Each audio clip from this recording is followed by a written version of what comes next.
Como recién intenté decir que estaba muteado, es la continuación del otro día. La idea de hablar de prevención cardiovascular no es que ya es prevención primaria y secundaria, sino que vamos a hablar de los factores de riesgo que nos faltan y un repaso de las guías actuales.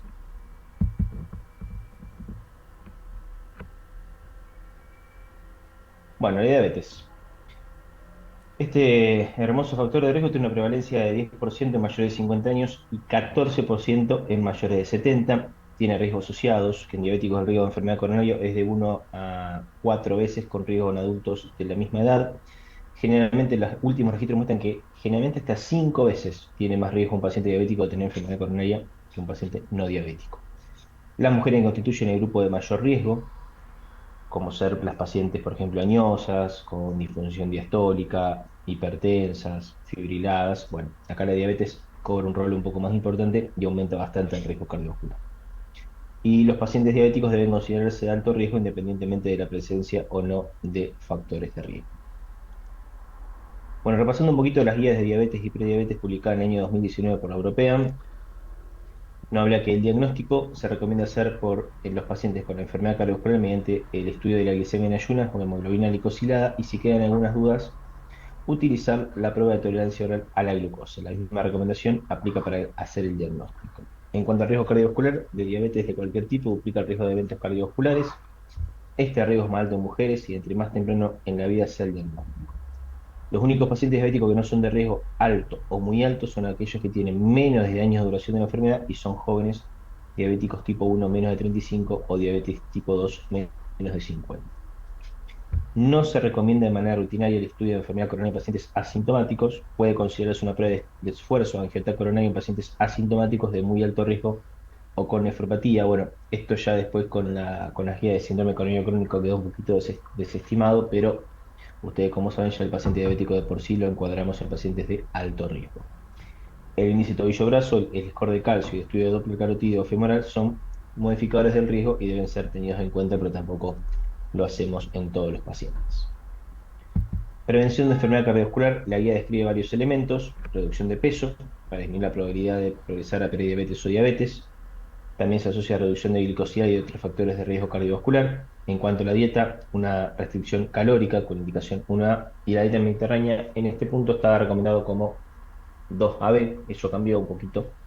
El consumo de alcohol, cuanto menor sea el consumo, mayor el beneficio. Recomendación máximo de 10 gramos semana. Consumo de café, menor riesgo de desarrollar diabetes y con menor riesgo de eventos cardiovasculares en pacientes diabéticos. Esto es un dato interesante. La verdad que no sé cuál es la evidencia de esto, pero está escrito en las guías. Actividad física, al menos 150, habíamos visto que era entre 150 y 250. Esto retrasa la progresión de prediabetes a diabetes mellitus, mejora el control glicémico y reduce las complicaciones cardiovasculares. Y el tabaquismo constituye un factor para diabetes, enfermedad cardiovascular y muerte prematura. Aplica también para tabaquismo pasivo y se recomienda obviamente el sexo. Las metas del tratamiento: glicosilada menor a 7 para reducir las complicaciones microvasculares. Las metas más estrictas pueden ser útiles en pacientes jóvenes de corta duración y sin enfermedad cardiovascular, obviamente para evitar su progresión. No hay una meta establecida para reducir complicaciones macrovasculares, pero se recomienda una hemoglobina igual menor a 7. La TA que no sea mayor a 140-90 y la meta 130-80 sin llegar a ser de 120-70 para reducir complicaciones micro y macrovasculares. El paciente mayor de 65 años, la meta es de hasta la sistólica 130-140. El LDL, pacientes de riesgo moderado menor a 100, alto menor a 70 y muy alto menor a 55, igual que están escritas en las últimas guías de control de lípidos. Y un objetivo secundario, una vez alcanzado la meta LDL, es el no HDL en pacientes de muy alto riesgo y menor a 100 en pacientes de alto riesgo. Esto está un poco debatido, yo la verdad no estoy muy de acuerdo sí con el primer punto. Bueno, pacientes prediabéticos tratados para hipertensión con beta-bloqueantes diuréticos tienen mayor riesgo de progresar de diabetes para que cuando son tratados con bloqueantes de los receptores de la angiotensina-aldosterona. La evidencia soporta el uso de beta-bloqueantes de ARA y ECA2 como tratamiento de elección, especialmente en casos de hipertrofia ventricular izquierda o albuminuria, y se recomienda el uso de tratamiento combinado de los bloqueantes con calcio antagonistas o un diurético, evidencia 1A. En el caso de manejo de dislipemia, el tratamiento de elección son las estatinas, de acuerdo al perfil de riesgo del paciente, y en los diabetes tipo 1, su inicio puede retrasarse hasta los 30 años. La ezetimibe también, pero no alcanza la meta LDL, está debatida, y los PCSK9 también están fuera de, digamos, de indicación siempre y cuando no haya tolerancia. Es materia de controversia, pero que la dosis baja de aspirina puede ser considerada prevención primaria en pacientes diabéticos con riesgo alto, muy alto, 2BA. Ustedes ya saben que eso ya hoy está demostrado. Tenemos score que podemos sacar para ver el riesgo de sangrado de los pacientes y obviamente no está recomendado para la prevención primaria en el resto de los pacientes. 3B ya sabemos que no sirve para nada. Bueno, en cuanto a la obesidad, más de la mitad de los argentinos somos obesos y tenemos sobrepeso. El 18% son obesos, disculpen. El riesgo asociado, que el sobrepeso se asocia a hipertensión, dislipemia, intolerancia a la glucosa y factores inflamatorios. La obesidad, principalmente la abdominal, con un perímetro de 51 mayor a 100 en hombres y 80 en mujeres, aumenta el riesgo de enfermedad cardiovascular. Y cada aumento de 5 puntos del índice se asocia a un aumento del 30% del riesgo relativo de mortalidad y un 40% de enfermedad cardiovascular. Esto se sacó de 57 estudios prospectivos. Los beneficios, obviamente, que la pérdida de peso se asocia a disminución de la tensión arterial, la diabetes, riesgo de cardiopatía isquémica y mejoría del perfil lipídico. Y las recomendaciones es la limitación calórica, la actividad física, la terapia conductual, la farmacoterapia en algunos pacientes, hoy también bastante debatida, y la cirugía bariátrica en obesos mórbicos. Bueno, acá están todas las interacciones que produce la obesidad en cuanto a la diabetes, la hipertensión, la dislipemia, la insuficiencia cardíaca, la enfermedad coronaria y las arritmias. Y acá faltaría una fecha interesante que sería entre la insuficiencia cardíaca con infiltración miocárdica grasa y la resistencia a la insulina. Hoy muy también en boga por el tema de los bloqueantes de determinados receptores que actúan las glifosinas. Bueno, el sedentarismo, una prevalencia del 70% en adultos. Los americanos no cumplen con las recomendaciones de realización de actividad física. 25% no realizan ninguna actividad física. Las mujeres son más sedentarias que los hombres. Y los riesgos asociados, que existe una relación inversa entre el nivel de actividad física y la mortalidad, por todas las causas. La actividad física disminuye obviamente el riesgo de mortalidad por cardiopatía isquémica. Bueno, beneficios de la intervención. O sea, que el paciente que no sea sedentario va a aumentar los HDL, va a bajar el LDL y los triglicéridos, va a aumentar la sensibilidad a la insulina, va a bajar la T en los pacientes normo hipertensos y va a mejorar la función endocrina. Dijimos antes, 30 minutos o más, 5 a 7 veces a la semana, pero el límite obviamente que sea de 30 minutos, y los programas de rehabilitación cardíaca en prevención secundaria. Bueno, acá dejé un poquito las descripciones de cada ejercicio, no vamos a entrar mucho en esto. Vamos a pasar a la dieta. La dieta puede reducir el peso, lo cual mejora la dislipemia, la hipertensión y la diabetes. Incluso sin perder peso, una dieta saludable mejora el perfil lipídico y aporta nutrientes con efectos beneficiosos para el sistema cardiovascular. Las medidas para prevenir la cardiopatía isquémica, que son las grasas insaturadas no hidrogenadas en lugar de grasas trans insaturadas, consumir ácido omega 3, dieta rica en verduras, frutas, frutos secos y cereales integrales y pobres en cereales refinados, y disminuir el consumo de sal. El consumo excesivo de alcohol aumenta la mortalidad total y de causa cardiovascular. La ingesta moderada disminuye el riesgo de enfermedad cardiovascular, tanto en prevención primaria como secundaria. También debatido esto. Hay años que dicen que sí, años que dicen que no. Los efectos beneficiosos, que aumenta el HDL, mejora la capacidad fibrolipídica y disminuye la agregación plaquetaria. Aunque algunos adjudican las propiedades cardioprotectoras exclusivas del vino tinto, la mayoría de los estudios observaron un efecto similar con distintos tipos de alcohol. Acá la gran diferencia es que el vino tinto tiene bajos niveles de sodio, cosa que el vino blanco, el champán y otras bebidas destiladas tienen gran cantidad de sodio. Bueno, y los clase 3 son los que menos tenemos incidencia. Es la terapia hormonal de reemplazo, que son los factores que aumentan el riesgo de cardiopatía isquémica luego de la menopausia, aumentando el LDL y bajando el HDL, con intolerancia a la glucosa y cambios en los factores hemostáticos.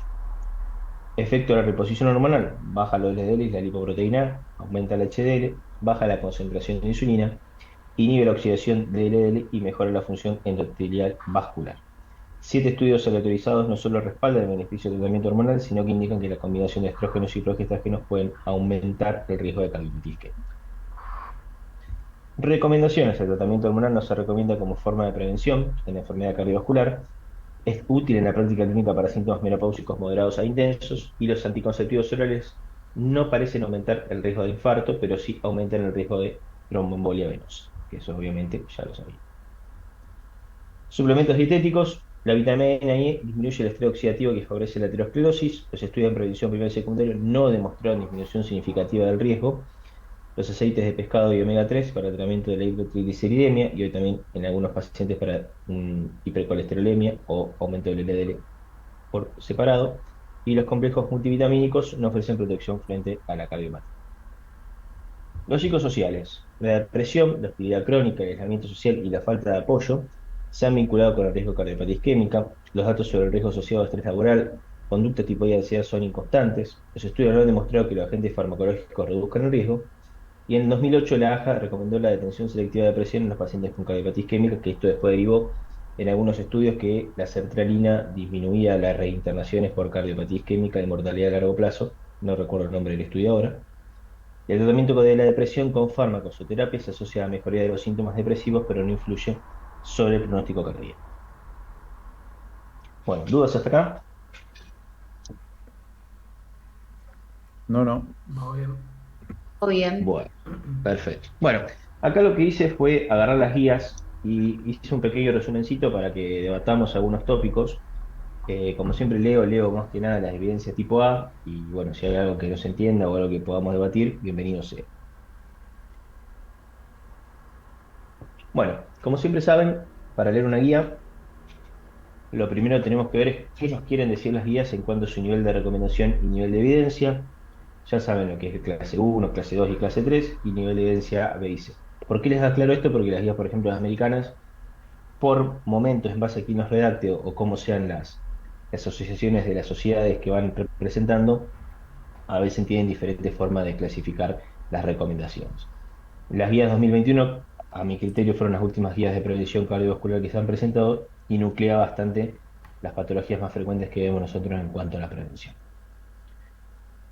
Bueno, lo que más que nada nos quieren mostrar las guías, obviamente, que es la reducción de la carga del riesgo cardiovascular. Bueno, todo lo que quieren hacer es que todas las personas que generalmente tienen una apariencia saludable tienen un riesgo evaluado a 10 años. Los pacientes que ya tienen una enfermedad cardiovascular establecida, tenemos que evaluar su riesgo cardiovascular.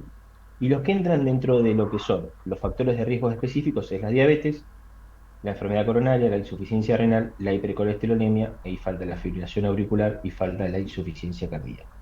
Entonces, en base a esto, vamos a discutir el riesgo cardiovascular, que son los factores modificables, que son el estrés, la etnia, las imágenes que pueden aportar, las comorbilidades como el cáncer, la enfermedad obstructiva crónica, las enfermedades inflamatorias, los desórdenes mentales, y todo esto va a generar un tratamiento personalizado que se va a llevar a discusión. ¿De qué tipo?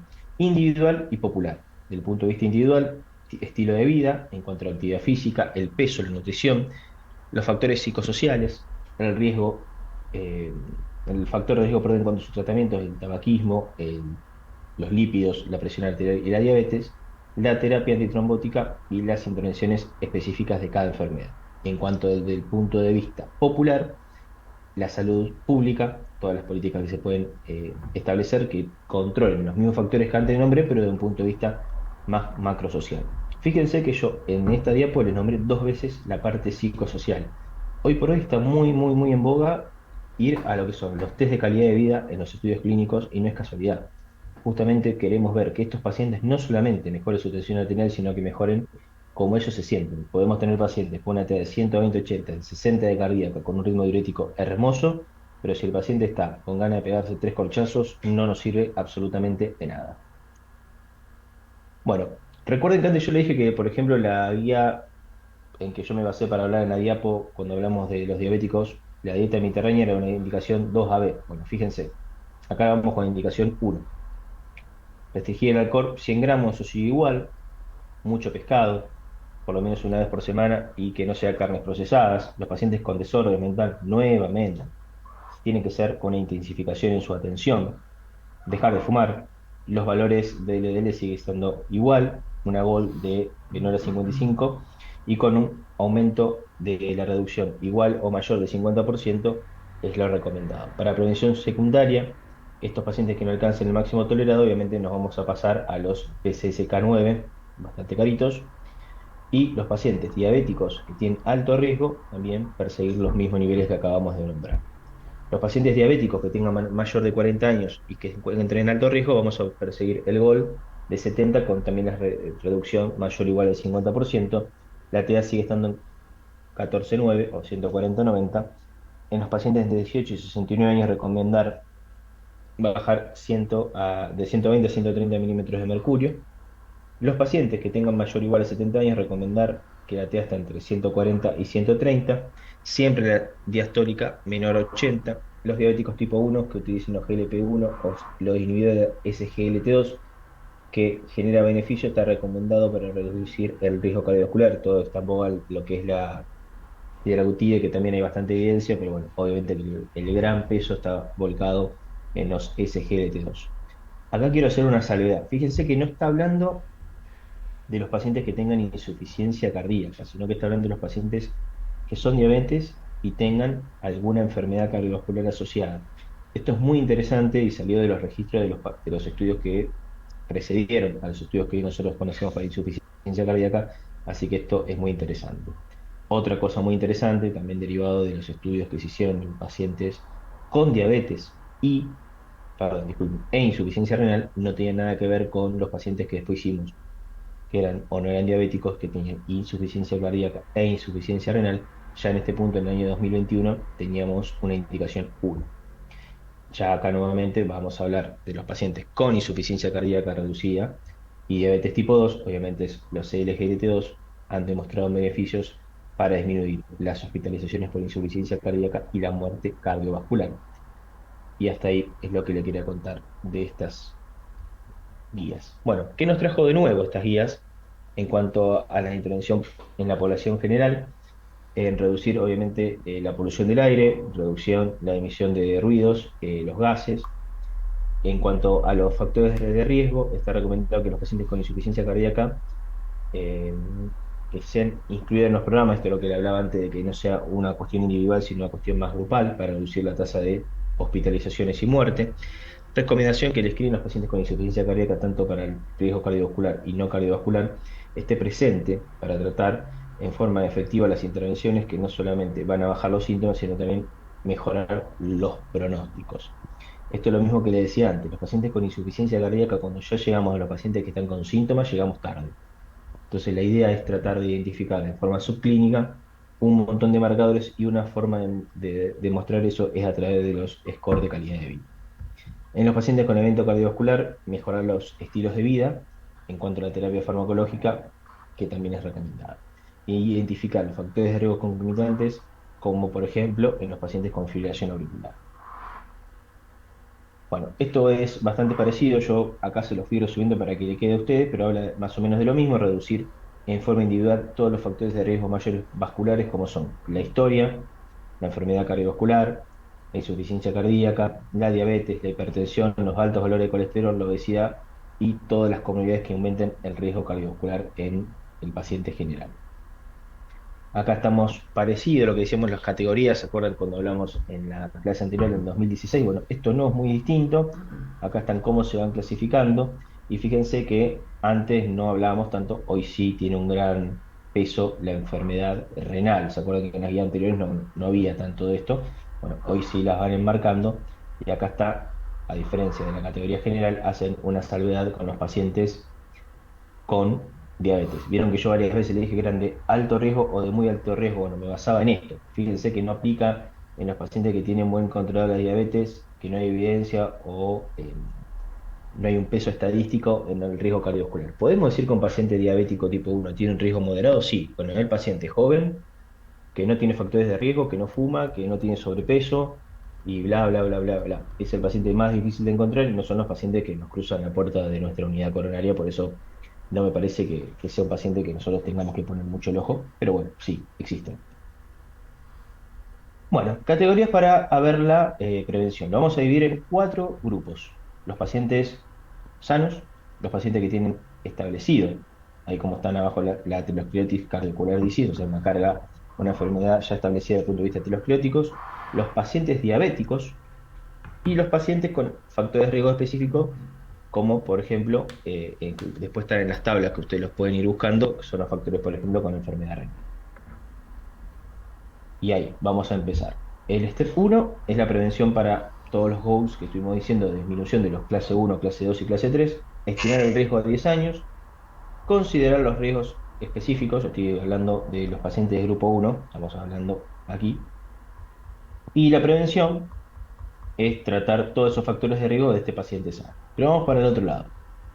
El paciente que ya tenga enfermedad establecida, también, pero vamos a intensificar todas esas terapias de la misma forma que hacemos en el otro paciente. Lo mismo con el paciente con diabetes.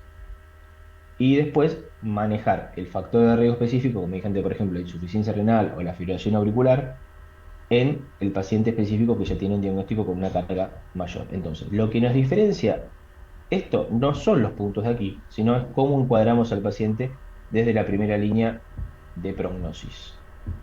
Bueno, y hoy el score que se usa es el score 2 o el score 2 OP, que es parecido, también lo pueden ver en las guías, y va marcando en base al puntaje que le damos en mujeres o hombres, tabaquistas o no tabaquistas, en cuanto a los niveles de colesterol y en base a la tensión arterial, nos va dando un puntaje. Entonces, si tiene un menor de 50 años, tiene un burden, una carga mayor de 7,5, 50 69, 10 y mayor de 70, 15. Y así con cada puntaje.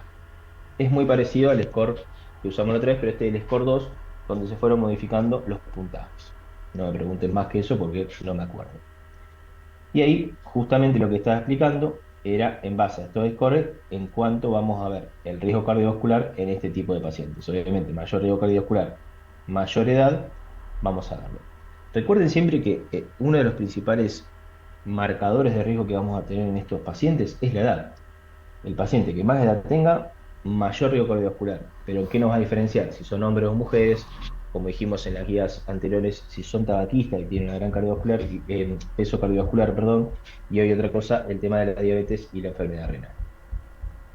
Bueno, y acá lo va diferenciando en lo que dijimos antes.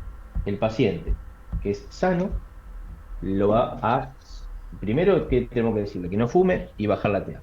Y después lo vamos a dividir en edad. Menos de 50, 50, 69 y 70. Y esto va a marcar un riesgo en base a lo que estuvimos hablando recién en cada puntaje. Y eso nos va a determinar los valores, disculpen, de TA que tenemos que perseguir y los valores del LDL. Por ejemplo, en este paciente, lo que nos va a separar principalmente son no más que los valores del LDL, porque los registros de TA van a ser parecidos a las metas, pero acá, por ejemplo, vamos a tener indicación de LDL menor a 100, con indicación 2A, pero en este paciente, mayor de 70, menor a 100, pero 2B. ¿Por qué? Porque las estatinas no han demostrado nada en pacientes mayores de 70 años. Entonces la evidencia es totalmente distinta. ¿Se va entendiendo cómo lo van marcando? Ellos agarran más que nada hoy la edad y la van separando en los diferentes grupos en base al estimate que les dan. Bueno, los pacientes que ya tengan establecido enfermedad cardiovascular tienen que dejar de fumar. Ya el valor, ya tenemos indicación 1, menor de 70. ¿En cuál lo encuadran a este paciente ya? Mirando exclusivamente el valor del EDN. La pregunta, perdón. ¿En qué cuadro, o sea, bajo riesgo, moderado, alto, alto o muy alto riesgo, las guías encuadran el paciente que ya tiene enfermedad cardiovascular establecida? Alto riesgo. Alto riesgo, Perfecto, sí. muy bien, perfecto, porque el valor es menor a 70. Entonces, ya en este paciente somos estrictos en dejar de fumar, en la persecución de los valores terapéuticos, la TA y la terapia antitrombótica. ¿Por qué? Porque tiene enfermedad coronaria. Y ahí vamos a después, vamos a ver qué es el paciente. Si tenemos que intensificar, la TA pasamos de 140 a 130 a menor a 130, pasamos de 70 a 55, y esto es la colchicina, bueno, que no tiene, del punto de vista antiinflamatorio, no hay mucha evidencia, pero después les voy a mostrar lo poquito que hay.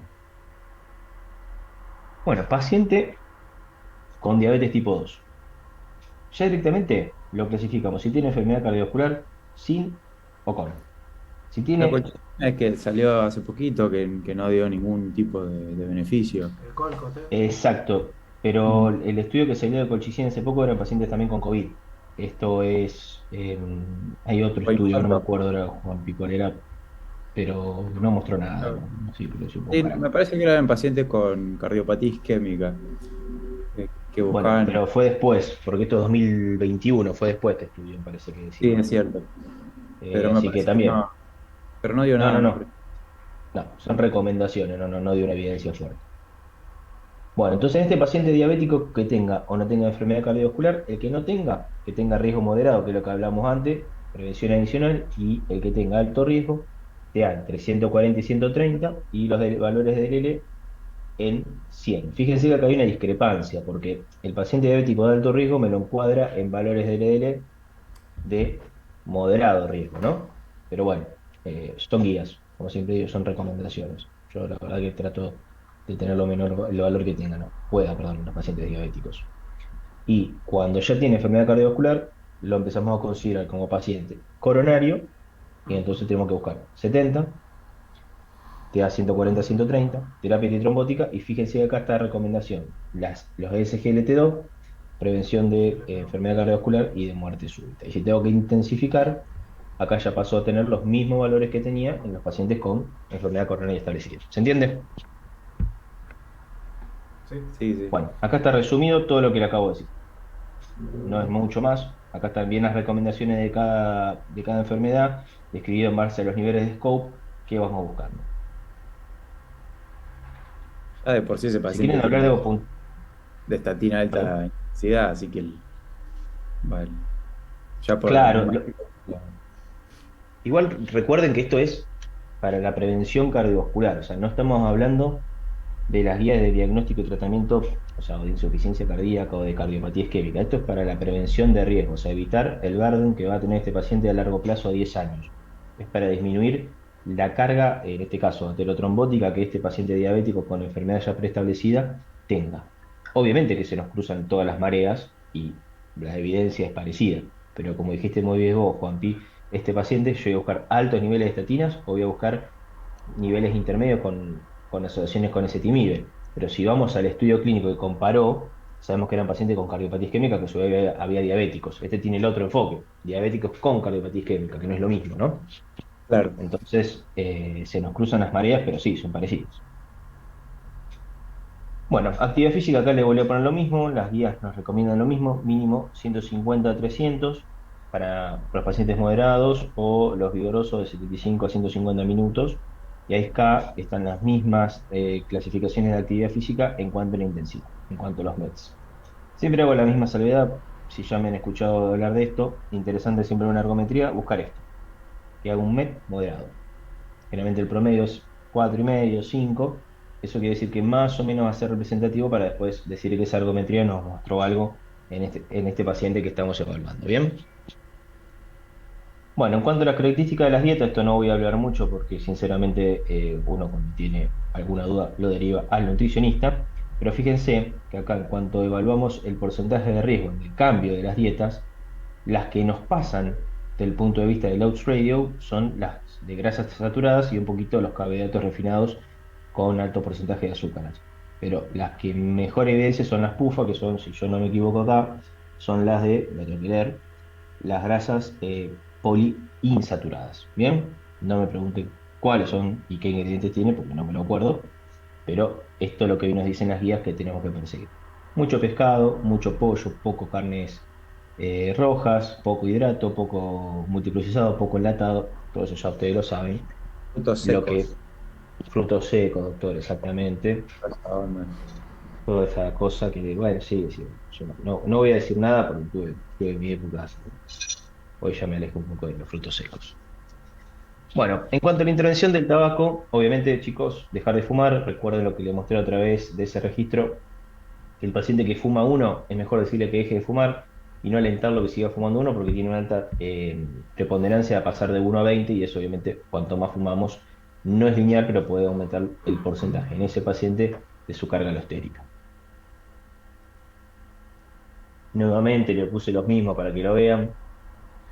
Qué interesante, tenemos las guías, los valores de apolipoproteína B, que no son los valores de apolipoproteína A, que son las terapias actuales que están en estudio. ¿Hay relación? Sí, pero las guías no han mostrado, por lo menos que yo haya encontrado, un valor específico a perseguir. Bien, y obviamente los valores ya los dije hasta el hastío, no los voy a volver a repetir. Recomendaciones de terapia, acá están divididas por grupos. Y para la hipertrigliceridemia, obviamente bajar los valores por debajo de 200 y en los pacientes que tengan estatina, que están en LDL con un goal de 200, los fenófilos fenofiblatos pueden ser considerados. Son drogas hermosas los fenofiblatos para bajar los valores, pero no tienen un gran peso de evidencia. ¿Qué quiero decir? No hay estudios que hayan demostrado nada, métodos con estas drogas, pero bajan los valores de triglicéridos. Siempre ya sabemos que los triglicéridos desde el punto de vista de riesgo cardiovascular no son de los más importantes, pero siempre, o sea, no tratamos vasos, solamente tratamos seres humanos y sabemos las complicaciones que producen los triglicéridos altos en el organismo de un paciente, ¿no? Bueno, en la diabetes ya lo expliqué antes. Fíjense todo lo que va hablando de la hipertensión. Yo le leí las guías y acá está bien detallado en cada uno cuáles son las terapias y demás, el treatment de las drogas y demás. En cuanto a los diagnósticos de hipertensión, el óptimo menos 120/80, el normal, el high normal y el hypertension, cómo lo vamos a manejar a cada uno, y las mismas recomendaciones. Bueno, otra cosa que las guías discuten bastante es el tema de la polipil. Ustedes saben que hubo estudios que demostraron que la asociación de tres drogas va mucho mejor. Bueno, nada, son guías, repito lo mismo, hay que ver el contraste que tiene cada paciente y cómo y a qué puede acceder, y en base a eso poder medicarlo. Obviamente que esto es lo óptimo, pero bueno, no siempre se puede lograr. Bueno, terapia antitrombótica, esto ya lo saben, la aspirina, el clopidogrel, el ticagrelor y todo lo que ya hemos debatido hasta el hastío. Obviamente siempre recordar a estos pacientes que nos vamos a encontrar con el paciente que toma silostazol, aspirina, clopidogrel, anticoagulado con acenocumarol y a su vez que se cayó la semana pasada. Entonces, a estos pacientes hay que tratar de siempre encontrar la vuelta y entre el riesgo cardiovascular y el riesgo de sangrar, ¿no? Esto es lo que decíamos antes, lo que decía Juanpi, que las dosis bajas de colchicina podrían ser consideradas como prevención secundaria de enfermedad cardiovascular, particularmente en aquellos que tengan otros factores de riesgo y sea insuficiente para controlarlo. Sinceramente no me acuerdo del estudio, tendría que buscarlo, pero lo que leí de colchicina Lodoco creo que era no me Fran. deslumbró. ¿Cómo? Lodoco me parece que era el de baja dosis, porque el Colcot era después del evento cardiovascular. Bien, pero esto es prevención secundaria también, ¿eh? Claro, el Lodoco fue de paciente en riesgo, me parece. No me acuerdo bien tampoco. Bueno, pero claro, no, pero vos fíjate ese que te dice en pacientes que en prevención secundaria, no que estaban en riesgo de tener un evento. Ah, está, O está sea bien. que ya de por sí han tenido un evento cardiovascular. Bien. Habría que ver en la evidencia que definían ellos como evento cardiovascular, ¿no? Pero bueno, es buscar una aguja en un pajar. Sinceramente no lo veo que se use demasiado y no creo que se esté a discusión en 2 años de este punto. Bueno, enfermedad cardiovascular, lo mismo. Fíjense que se nos van mezclando un poquito las aguas y acá ya entramos en cuánto tiempo le vamos a dar al paciente aspirina, con clopi, aspirina en base al tipo de stent y demás. Usted lo tiene mucho más aceitado que yo. La menor cantidad de tiempo que podamos dar cada cosa es mejor. Y bueno, después va a sacar al paciente a ver si lo dejamos con aspirina, si lo seguimos con tinoperidinas, qué anticoagulante usamos, a qué dosis y por cuánto tiempo. Bueno, la fibrilación auricular es un punto importante. Obviamente que tenemos que ver todos los factores de riesgo de fibrilación auricular, la hipertensión, la obesidad, la diabetes, la actividad física, el alcohol, la hiperemia, el tabaquismo. Otros que son digamos, la fragilidad de este paciente, si tiene o no tiene insuficiencia cardíaca, si tiene enfermedad valvular, si tiene enfermedad pulmonar. En cuanto al punto de vista cómo está la aurícula izquierda de este paciente, bien, acá igual sabes muy bien ustedes que hoy ya el ojo de los pacientes con insuficiencia cardíaca no solo está en el ventrículo izquierdo, sino están en la aurícula izquierda, así que acá también podríamos hacer una flechita para el costado en insuficiencia cardíaca. Si esta ya aurícula está dilatada, este paciente no solo vamos a mirar con amor por su fibrilación auricular, sino también por su progresión e insuficiencia cardíaca. Y después, obviamente, determinar el tipo de fibrilación auricular y los outcomes que vamos a buscar en este paciente: su mortalidad, la carga de stroke, los síntomas en cuanto a la calidad de vida. Volvemos a hablar de la calidad de vida, la insuficiencia cardíaca, la demencia, una gran relación, el infarto de miocardio, las hospitalizaciones y los costos en salud. Otro punto muy debatido hoy por hoy en la prevención cardiovascular, porque esto se banca con dinero, chicos. Bueno. Recomendaciones para la insuficiencia cardíaca, clase funcional 2-4 con una función ventricular menor del 40%, con la definición universal de insuficiencia cardíaca publicada en el año 2021. Sabemos muy bien que estos pacientes tienen una terapia concomitante de 4 drogas con disminución de mortalidad e reinternaciones por insuficiencia cardíaca y la terapia diurética coadyuvante. Así que bueno, eso es lo que nos están diciendo estas guías, que son los antialdosterónicos, los beta bloqueantes, los ARNI y los SGLT2, y obviamente en base a eso ir clasificando a cada paciente, ¿no? No voy a entrar mucho en esto porque ustedes lo saben mejor que yo. Y obviamente la insuficiencia cardíaca, esto me pareció una diapo muy interesante. Fíjense que el paciente que tenga una prevención primaria tiene un riesgo de infarto, estoy hablando aquí, en esta parte de la diapo, un riesgo de infarto de 1%. Generalmente el 1 o 3% del riesgo nosotros de muerte súbita de cualquier persona que va por la calle, y el riesgo de prevención primaria en los pacientes que se encuentran en ese punto tienen de 1 a un 2%. Después ya pasamos a un alto riesgo, 3 a 5%, y 5 a 7% son los pacientes que ya tienen varios eventos o alta carga. Fíjense que en este punto la insuficiencia cardíaca todavía no llega a alcanzar. Ya los pacientes que tienen insuficiencia cardíaca se encuentran en un riesgo extremo o very extremo. O sea, que son los pacientes que están estables con su insuficiencia cardíaca reducida, con clase funcional 2, sin internación reciente. Los estudios los pueden clasificar entre los 6 meses al año. Los pacientes reducidos con internación reciente o empeoramiento de su insuficiencia cardíaca, que está definido con aquellos pacientes que empeoran su clase funcional o tienen visita a la guardia con tratamiento diurético, y los avanzados con síntomas refractorios al tratamiento médico óptimo o internaciones recurrentes por insuficiencia cardíaca. O sea que el paciente que tiene un 7% de riesgo cardiovascular no llega a alcanzar al paciente que ya de por sí está estable en su insuficiencia cardíaca con una función ventricular de 40% de menos. Esto es un punto muy importante. ¿Cuántos pacientes nosotros tenemos que tienen una FEBI del 35%, tuvieron un infarto y van por la vida supuestamente con una clase funcional? Un montón. Así que ese paciente tiene altísimo riesgo cardiovascular. Y bueno, ustedes como sabrán, estos pacientes son variables en el tiempo. Entonces, en cuanto a su riesgo clínico y la evolución, tenemos que el riesgo de insuficiencia cardíaca aumenta, y después tenemos el baseline para el riesgo de insuficiencia cardíaca y demás. Ustedes no sé si, obviamente ya lo deben haber visto en las clases de insuficiencia cardíaca, porque la insuficiencia cardíaca se clasifica en el riesgo de tener insuficiencia cardíaca en los pacientes con diagnóstico estructural, pero sin síntomas de insuficiencia cardíaca, la insuficiencia cardíaca propiamente dicha, que es el clase C o el clasificado, y el clase D, el paciente que ya está avanzado. Entonces, este paciente, el A y el B, es este paciente que se encuentra en este punto, donde hacemos el diagnóstico, comenzamos el tratamiento, tenga o no tenga síntomas. Después tiene un riesgo visual que lo vamos a bajar y empezamos a titular el tratamiento óptico con toda la terapia, donde vamos a ver el riesgo que este paciente necesita un CDI o una TRC, y después empezamos con el worsening de insuficiencia cardíaca. Bueno, este paciente con worsening tiene el doble de riesgo que el paciente que estaba en este punto, si ustedes lo ven. ¿Bien? Y obviamente esto va a ir avanzando con el paso de tiempo y después consideraremos el tema del trasplante y demás.